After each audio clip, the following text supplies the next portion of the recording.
नमस्कार। तारीख है 24 दिसंबर 2025 और आज हम यूपीएससी की तैयारी के नज़रिए से कुछ बहुत ही दिलचस्प सवालों पर गहराई से बात करेंगे। बिल्कुल, और ये सवाल सिर्फ सवाल नहीं है, ये एक तरह से यूपीएससी का माइंडसेट दिखाते हैं। सही कहा। हमारे पास कला और संस्कृति, अर्थव्यवस्था, राजव्यवस्था और विज्ञान से जुड़े 5 सवाल हैं। और हमारा मिशन सिर्फ सही जवाब जानना नहीं है। नहीं, बिल्कुल नहीं। हमारा लक्ष्य है हर विकल्प का विश्लेषण करना, ये समझना कि कोई कथन सही क्यों है और उससे भी जरूरी बाकी गलत क्यों है। यही एलिमिनेशन तकनीक को बेहतर बनाता है। तो चलिए इस पैटर्न को डिकोड करना शुरू करते हैं। पहला सवाल कला और संस्कृति से है, जो सिख तख्तों से जुड़ा है। इसमें 3 कथन हैं। पहला, अकाल तख्त की स्थापना गुरु गोविंद सिंह ने की थी। दूसरा, 5 में से केवल 3 तख्त पंजाब में हैं। और तीसरा, सभी 5 तख्तों का प्रबंधन SGPC यानी शिरोमणि गुरुद्वारा प्रबंधक कमेटी करती है। ये एक बेहतरीन सवाल है। एक ही सवाल में इतिहास, भूगोल और प्रशासन तीनों को मिला दिया है। तो पहले कथन से शुरू करते हैं, स्थापना। हाँ, तो ये कथन तो सीधे तौर पर गलत है। अच्छा जी, अकाल तख्त की स्थापना सिखों के छठवीं गुरु हरगोबिंद ने 1606 में की थी। गुरु गोबिंद सिंह जी तो 10वें गुरु थे। ये एक बेसिक तथ्यात्मक गलती है जो अक्सर जल्दी में हो जाती है। मतलब पहला कथन एक तरह का मेमोरी टेस्ट है और दूसरा कथन जो उनकी भौगोलिक स्थिति के बारे में है। दूसरा कथन बिल्कुल सही है। 5 में से 3 तख्त पंजाब में है। अकाल तख्त अमृतसर में, तख्त केशगढ़ साहिब आनंदपुर साहिब में और तख्त दमदमा साहिब तलवंडी साबो में। और बाकी दो पंजाब से बाहर हैं। तख्त पटना साहब बिहार में और तख्त हजूर साहब महाराष्ट्र में। ये जानकारी सीधी है। यहाँ तक तो ठीक है, लेकिन जो तीसरा कथन है प्रबंधन वाला, मुझे लगता है असली मुश्किल वहीं पे छिपी है। बिल्कुल, और यही वो बारीक डिटेल है जिसे यूपीएससी पकड़ना चाहता है। ये भी गलत है। क्यों? क्योंकि एसजीपीसी का अधिकार क्षेत्र केवल पंजाब में स्थित 3 तख्तों पर है। जो 2 तख्त बाहर हैं, पटना साहिब और हजूर साहिब, उनके अपने अलग प्रबंधन बोर्ड हैं। उनकी अपनी सांविधिक संरचना है। अच्छा, तो वे SGPC के अधीन नहीं है? जी नहीं। तो ये सिर्फ इतिहास का सवाल नहीं रहा, ये शासन और स्वायत्त संस्थानों की समझ का भी सवाल बन गया। समझ गए। तो केवल दूसरा कथन सही है, मतलब हमें सिर्फ मुख्य तथ्य ही नहीं बल्कि प्रशासनिक ढांचे की इन बारीकियों पर भी ध्यान देना होगा। आपने बिल्कुल सही पकड़ा। और हमारा अगला सवाल ठीक इसी बात पर है। हाँ, अगला सवाल RBI के एक टूल पर है, US डॉलर रुपया बाय सेल स्वैप नीलामी। सवाल है कि इसका तत्काल प्रभाव क्या होता है। ये शब्दावली सुनने में भले ही थोड़ी जटिल लगे, लेकिन इसका काम बहुत तार्किक है। चलिए फिर इसे आसान बनाते हैं। नाम को ही तोड़ते हैं। बाय सेल स्वैप, इसका मतलब है RBI आज कुछ बाय करेगा और भविष्य में उसे सेल करने का वादा करेगा। ठीक है, बाय और फिर सेल। और सवाल तत्काल प्रभाव का है, तो हमें बाय कर ध्यान देना है। RBI क्या खरीद रहा है? डॉलर। किससे? बैंकों से। एक मिनट, अगर RBI बैंकों से डॉलर खरीद रहा है तो बदले में उन्हें कुछ देगा भी, जाहिर है रुपए देगा। बिल्कुल। तो इसका मतलब तो ये हुआ कि पैसा बैंकों के पास जा रहा है, यानी सिस्टम में आ रहा है, तरलता बढ़ रही है। एग्जैक्टली, आपने खुद ही इसे डिकोड कर लिया। जब RBI डॉलर खरीदने के लिए बैंकों को रुपए देता है तो बैंकिंग सिस्टम में रुपए की तरलता यानी लिक्विडिटी तुरंत बढ़ जाती है। तो सही जवाब हुआ, ये बैंकिंग प्रणाली में रुपए की तरलता डालता है। जी, और इसीलिए बाकी विकल्प गलत हैं। जैसे पहला विकल्प कि विदेशी मुद्रा भंडार कम होता है। अरे, डॉलर खरीद रहे हैं तो भंडार तो बढ़ेगा, है ना? हाँ, अस्थायी रूप से तो बढ़ेगा ही। और तरलता सोखने के लिए RBI को इसका उल्टा करना पड़ता, यानी सेल बाय स्वैप, जहां वो पहले डॉलर बेचता और सिस्टम से रुपए खींच लेता। बिल्कुल सही। समझ गए, यानी टूल के नाम और उसके एक्शन को समझ लिया तो जवाब साफ है। चलिए अब राजव्यवस्था की एक ऐसी ही बारीक नीति पर चलते हैं जो हमारे लोकतंत्र की बुनियाद से जुड़ी है, चुनावी सूचियां। हाँ, अगला सवाल जन प्रतिनिधित्व अधिनियम यानी RPA पर है। ये यूपीएससी का पसंदीदा विषय है। इसके 3 कथन हैं। पहला, चुनावी सूचियों की तैयारी RPA 1950 के तहत होती है, 1991 के तहत नहीं। दूसरा, RPA 1950 की धारा 22 चुनाव अधिकारी को सूची से नाम हटाने का अधिकार देती है, लेकिन यह प्राकृतिक न्याय के सिद्धांतों के अधीन है। और तीसरा, किसी का सामान्य निवासी का दर्जा सिर्फ आधार कार्ड से तय होता है। चलिए पहले कथन से शुरू करते हैं, जो आरपीए 1950 और 1991 के बीच के अंतर पर है।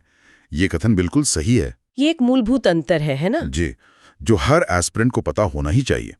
आरपीए 1950 का फोकस है चुनाव से पहले की तैयारी पर, मतलब कौन वोट दे सकता है और वोटर्स की लिस्ट कैसे बनेगी। और आरपीए 1991 वो चुनाव के असल संचालन यानी कंडक्ट ऑफ इलेक्शन से जुड़ा है, नामांकन, मतदान, नतीजे वगैरह।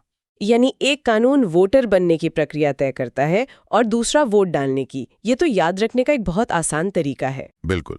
अब दूसरे कथन पर आते हैं, धारा 22 और नाम हटाने की शक्ति। प्राकृतिक न्याय के सिद्धांत, ये सुनने में थोड़ा भारी लगता है। इसका मतलब क्या है? देखिए, इसका मतलब बहुत सरल और गहरा है। ये कथन भी सही है।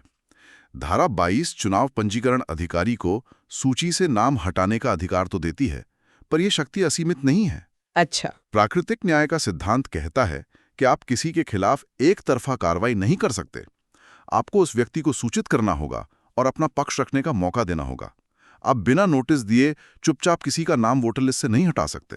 तो ये एक तरह की प्रक्रियात्मक सुरक्षा है। बिल्कुल, एक प्रोसीजरल सेफगार्ड है हमारे लोकतंत्र में। और तीसरा कथन, जो सामान्य निवासी होने को आधार कार्ड से जोड़ता है। और यही वो आम धारणा है जिसे यूपीएससी परखना चाहता है।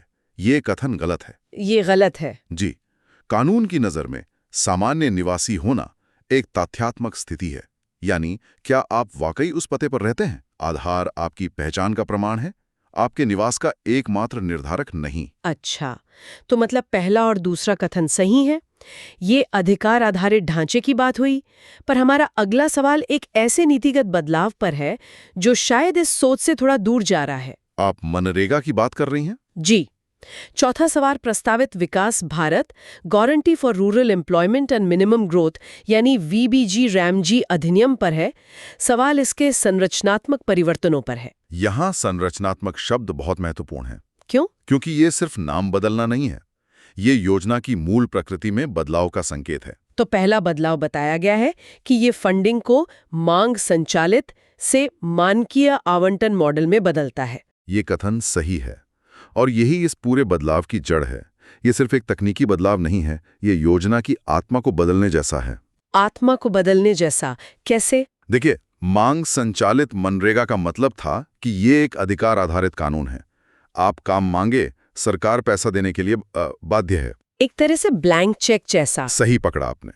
और ये नया मानकीय आवंटन मॉडल कहता है हमारे पास इस साल के लिए इतना ही पैसा है, इसी में काम चलाना होगा। मतलब केंद्र सरकार पहले से एक तय बजट दे देगी। तो अब गारंटी काम की मांग पर नहीं बल्कि उपलब्ध बजट पर निर्भर करेगी। बिल्कुल, ये योजना को एक अधिकार से एक स्कीम में बदल देता है।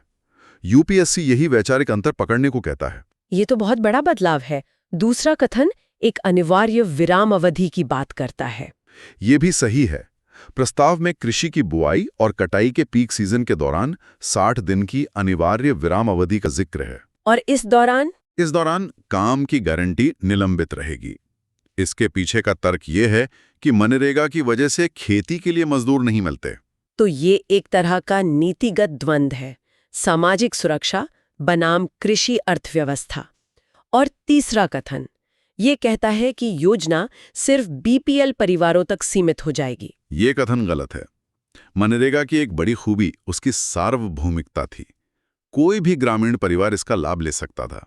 और अब प्रस्तावित अधिनियम फंडिंग और काम के समय को तो बदलता है, लेकिन पात्रता को बीपीएल परिवारों तक सीमित करने का कोई उल्लेख नहीं है। तो ये वाकई में ग्रामीण रोजगार गारंटी के पूरे दर्शन को बदल देता है। चलिए अब एक राष्ट्रीय नीति से भारत की एक और बड़ी राष्ट्रीय उपलब्धि की ओर चलते हैं, हमारा अंतरिक्ष कार्यक्रम। हाँ, हमारा आखिरी सवाल इसरो के LVM-3M6 मिशन से जुड़ा है, जो ब्लूबर्ड ब्लॉक 2 उपग्रह ले जा रहा है। इसके 3 कथन हैं। पहला, मिशन का लक्ष्य उपग्रह को निम्न पृथ्वी कक्षा यानी LEO में स्थापित करना है ताकि डायरेक्ट टू मोबाइल कनेक्टिविटी दी जा सके। दूसरा, LVM-3 लॉन्च व्हीकल अपने कोर स्टेज में सेमी क्रायोजेनिक इंजन का उपयोग करता है। और तीसरा, यह न्यू स्पेस इंडिया लिमिटेड के तहत एक समर्पित वाणिज्यिक मिशन है। चलिए पहले कथन को देखते हैं। ये बिल्कुल सही है। ये मिशन OneWeb के लिए है, जो लियो में सैटेलाइट्स का एक समूह बना रहा है। और इसका लक्ष्य दुनिया भर में ब्रॉडबैंड और डायरेक्ट टू मोबाइल जैसी सेवाएं देना है। अब दूसरा कथन जो LVM3 के इंजन के बारे में है, ये बहुत तकनीकी लगता है। LVM3 अपने कोर स्टेज में सेमी क्रायोजेनिक इंजन का उपयोग करता है। ये सही है या गलत? और यहीं पर है यूपीएससी का क्लासिक ट्रैप।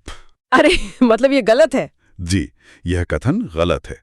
सुनने में इतना हाईटेक लगता है कि कोई भी मान लेगा कि ये सही होगा, है ना? बिल्कुल। तो फिर सही क्या है? LVM3, जिसे हम प्यार से बाहुबली रॉकेट भी कहते हैं, भारत का सबसे शक्तिशाली रॉकेट है। लेकिन यह अभी अपने लिक्विड कोर स्टेज में विकास इंजन का ही उपयोग करता है। और सेमी क्रायोजेनिक इंजन? इसरो एक सेमी क्रायोजेनिक इंजन विकसित कर रहा है जो भविष्य में LVM3 को और भी शक्तिशाली बनाएगा, लेकिन वो अभी विकास और परीक्षण के चरण में है। उसे अभी मिशन में इस्तेमाल नहीं किया जा रहा है। तो अंडर डेवलपमेंट और ऑपरेशनल के बीच का फर्क जानना बहुत जरूरी है। मिशन क्रिटिकल है, कह सकते हैं। सही बात है। अब तीसरा कथन जो मिशन की प्रकृति के बारे में है, यह एक वाणिज्यिक मिशन है। ये कथन पूरी तरह सही है। ये न्यू स्पेस इंडिया लिमिटेड यानी NSIL के माध्यम से एक अमेरिकी ग्राहक के लिए किया गया एक समर्पित वाणिज्यिक लॉन्च है। NSIL इसरो की कमर्शियल ब्रांच है ना? जी, ये मिशन दिखाता है कि भारत अब वैश्विक लॉन्च बाजार का एक बड़ा और भरोसेमंद खिलाड़ी बन गया है। तो पहला और तीसरा कथन सही है।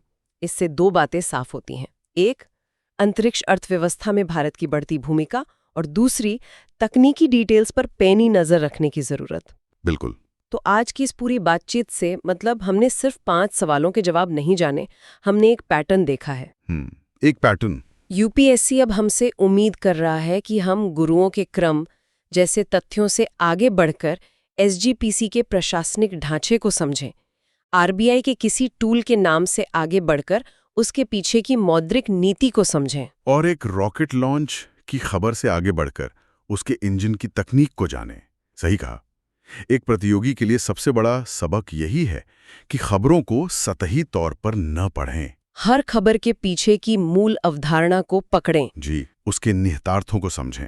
जैसा हमने मनरेगा के मामले में देखा, एक नीति में बदलाव सिर्फ एक नया नाम नहीं होता, ये उसके पूरे दर्शन को बदल सकता है। बिल्कुल। और इसी विचार के साथ हम अपने श्रोताओं के लिए एक सवाल छोड़ना चाहेंगे। जरूर। आज हमने मनरेगा को बदलने के लिए प्रस्तावित नए अधिनियम पर चर्चा की, जो मांग संचालित से आवंटन आधारित मॉडल की ओर एक बदलाव है। इस पर विचार करें। शासन और नागरिकों के जीवन पर इन दो दृष्टिकोणों, अधिकार आधारित और आवंटन आधारित, के बीच चयन का दीर्घकालिक प्रभाव क्या पड़ता है।